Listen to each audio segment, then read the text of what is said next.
500हून अधिक वर्षापासूनच्या जुन्या जीर्ण झालेल्या प्राचीन मंदिरांचा कायापालट करण्याचा निर्णय देवाभाऊंच्या महायुती सरकारने घेतला आहे। त्यानुसार राज्यातील 9 पैकी 3 मंदिरांच्या जीर्णोद्धारासाठी MSRDC ने 71 कोटी रुपयांच्या 5 निविदा काढल्या आहेत। या निविदांना मान्यता मिळाल्यानंतर या मंदिराच्या जीर्णोद्धाराचे काम सुरू होईल।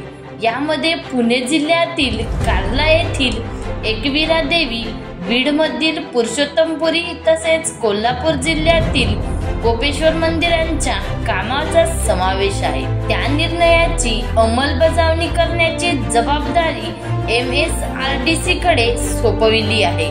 म्हणजेच देवाभाऊंच्या नेतृत्वात महायुती सरकार आल्यापासून पुन्हा एकदा हिंदू सण आणि संस्कृती महत्त्व मिळू लागले आहे।